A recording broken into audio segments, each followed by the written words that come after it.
Bonjour et bienvenue sur Home School. Merci de nous suivre sur nos sites web et nos différents réseaux sociaux. Dans cette nouvelle leçon, nous verrons comment importer des couches vecteurs et des couches raster dans ArcGIS Pro.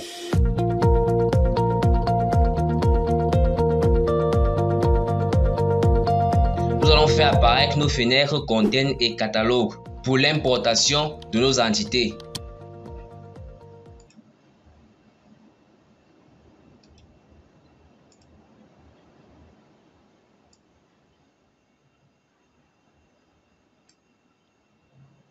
On viendra mettre la fenêtre container à ce niveau et à ce niveau catalogue.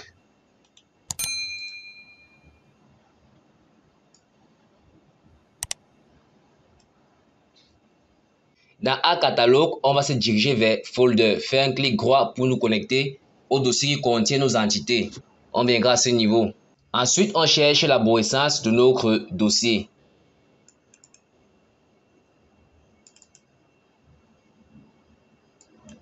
Nous commencerons d'abord par les couches vecteurs.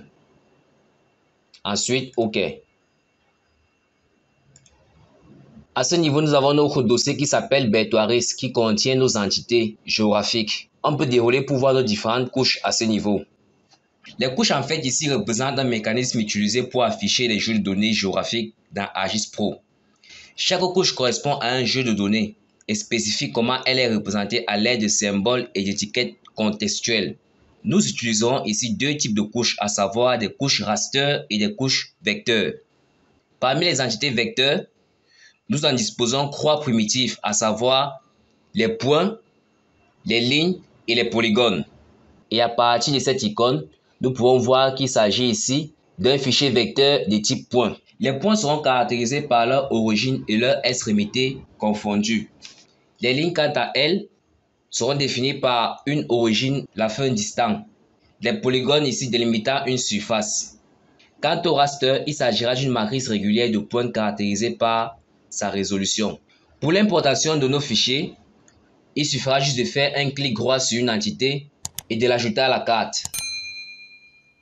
Nous avons ici un fichier de forme de marécage dans certains quartiers de la ville de Bertois. À ce niveau, le système de coordonnées de référence de la vue courante prend celle de la couche importée. Il sera alors possible de vérifier le système de coordonnées d'une entité en venant sur cette couche en faisant un clic droit puis propriété. On viendra sur référence spatiale. Nous avons à ce niveau le système de projection de notre couche marécage. Ensuite, on valide. Nous viendrons par la suite à ce niveau choisir le système UTM pour l'affichage des coordonnées. Une autre méthode d'importer le fichier de forme est simplement de sélectionner sur ce fichier, maintenir et faire glisser sur l'espace cartographique. Notre fichier est importé à ce niveau. Et dans Map, il suivra la chronologie d'importation des fichiers. On pourra le déplacer pour le mettre en dessous de la couche marécage pour une meilleure visibilité. Une troisième méthode pour importer nos fichiers de forme dans notre espace cartographique sera de venir dans Ajouter des données. Ensuite, on cherche l'arborescence de nos fichiers de forme.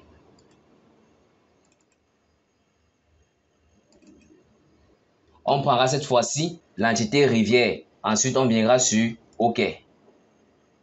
Nous avons nos fichiers qui apparaissent à ce niveau.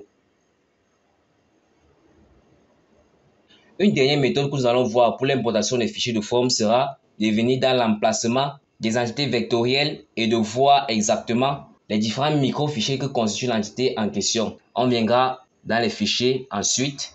Nous avons ici par exemple les différents micro-fichiers de notre shapefile marécage.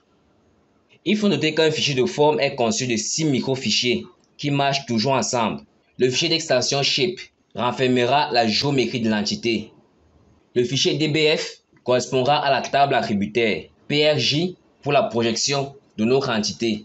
SBN et DBX seront facultatifs et correspondront à l'index du fichier. Pour l'importation, on va simplement sélectionner nos entités, par exemple éducation, et glisser dans l'espace cartographique. Nous avons nos entités ponctuelles qui viennent d'être importées. La table attributaire de notre entité pourra être visualisée en venant sur l'entité en question, ensuite ouvrir la table. Nous avons les informations ici sur la position géographique, latitude, le type, la catégorie d'école, le nom des écoles, ainsi qu'un recensement des cas de paludisme enregistrés dans ces écoles en 2015. Pour finir, nous allons voir un cas pour l'importation des fichiers raster. Il s'agit exactement de la même procédure d'importation des fichiers vecteurs. On viendra ici dans ajouter des données. Ensuite, on cherchera l'arborescence de nos fichiers raster. On viendra ici par exemple sur couche. Ensuite, on prendra PlanGrid Yaoundé qui contient déjà un système de référence cartographique. Ensuite, on viendra cliquer sur OK. Nous pouvons venir dans la fenêtre Content, ensuite faire un clic droit, puis zoomer sur la couche pour voir notre entité apparaître. Nous avons ici notre PlanGrid Yaoundé qui vient d'apparaître avec son système de coordonnées. C'est tout pour cette leçon. Si vous avez aimé, n'oubliez pas de la partager, de la liker et de vous abonner pour ne rien rater des prochains contenus. Merci et à la prochaine.